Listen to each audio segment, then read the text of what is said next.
Today, I'm going to show you how to make delicious chocolate chunk cookies. They look decadent, but are actually made of healthy fats, so you can enjoy them guilt-free. Stick around.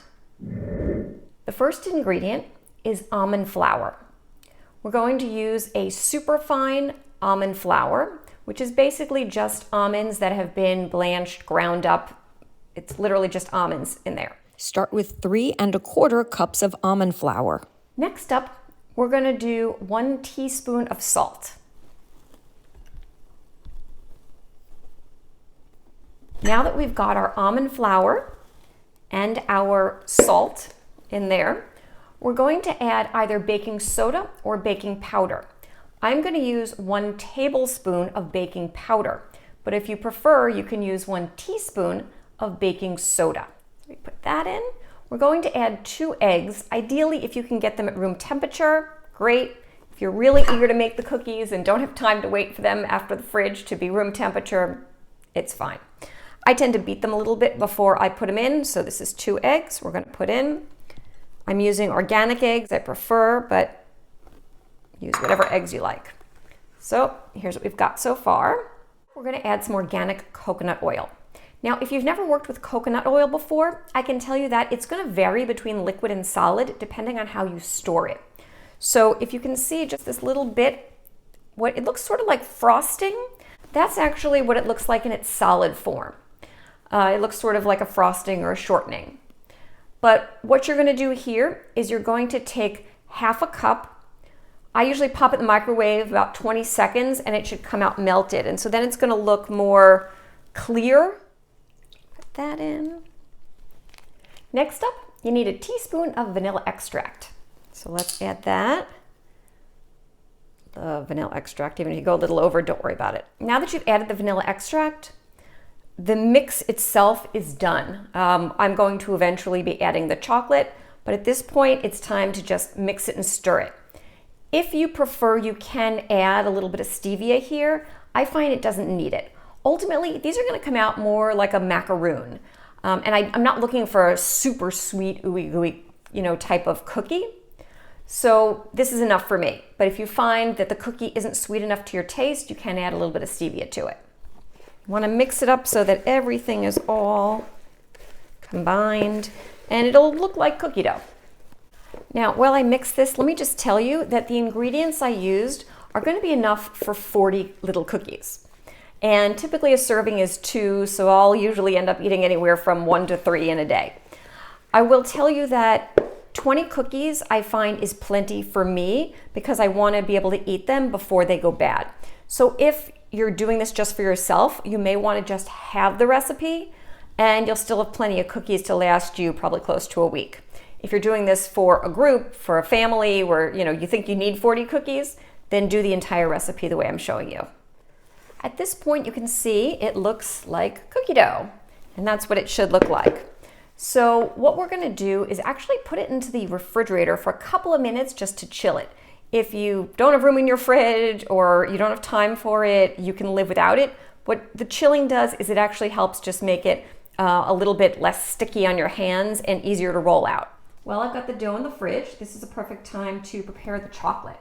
What I'm doing is taking dark chocolate. I literally just buy a little dark chocolate bar. I'm looking for something that's all dark chocolate and ideally over 70% cocoa. I've done it with 84%, 72%. When I couldn't find over 70, I've done in the 60s. They've all worked well. So ideally you want dark chocolate over 70%. And then what I do is I literally just sort of break it into little pieces. You don't need huge pieces because the cookies themselves are going to be small. So you're just looking for a little bite of dark chocolate in each one. And in this case, since I'm going to be making 40 cookies, I'm going to be looking for 40 little pieces of chocolate. So a lot of times I will literally just kind of break it up with my fingers, and then if I need to make it smaller, I'll take a knife and kind of cut it in half to make little pieces. So depending on how much it breaks up, this is 2 pieces, for instance, that I'm going to use, 1 for each cookie. I've also actually done this where I tried not putting chocolate in a few. So if you have someone who you think would enjoy this but maybe doesn't like chocolate, feel free to leave chocolate out of some or all of them. It actually was quite good. But obviously, if you're doing this because you want a little bite of chocolate with it, put the chocolate in. So now we've got our plate of chocolate chunks all ready to be put into the cookies. So let's go get that dough from the fridge. Put parchment paper on your cookie sheet and preheat your oven to 375 Fahrenheit. We're going to take a little bit of the dough, and I don't use a lot. Figure you're going to need to make about 40 out of them. So I just take a little bit, and keep in mind, yes, it's going to be pretty oily. You have all that coconut oil in. So I give it a little roll like I would any other, cookie. And then I take a little piece of the chocolate and I stick it in and kind of squish it around. So it looks like this. So you're going to do this until you end up with 40 cookies. Here we've got about 8 cookies so far, just to give you an idea of what they're looking like. And one thing I will note is you may notice that there's not a lot of space between the cookies. So what you can see here is I actually have not spaced them very far apart. That's intentional. So normally when you're making cookies, like a chocolate chip cookie, or you're making something with, traditional, flour, what happens is the cookies end up spreading and going wide. And if you put them too close together, they meld into each other. In this case, the cookies are going to actually end up retaining their shape. So whatever you make them in, that's what the shape is going to end up looking like. And they're not going to spread. So don't worry too much if you've got them sort of close together, because there's plenty of room. So these cookies have actually been baking for 11 minutes at 375 Fahrenheit. Let's see what they look like. They look good. So as you can see here, they are golden and they look fully cooked.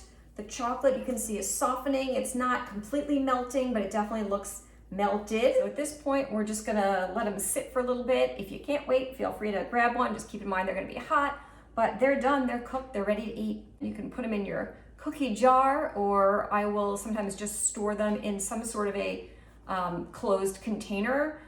I find that they're usually good for about a week. You'll see. They'll either start to, still seem fresh and soft, or they will start to feel like they're getting stale. But typically, I eat them fast enough that that's not a problem. If you've been enjoying this video, I hope you'll consider subscribing to my YouTube channel and click like while you're in there. Also, feel free to share this with your friends. Lastly, I would love to hear your comments. Did you try making these? What did you think? I've been enjoying these cookies for months. They are so delicious, and I hope that you enjoy them in good health.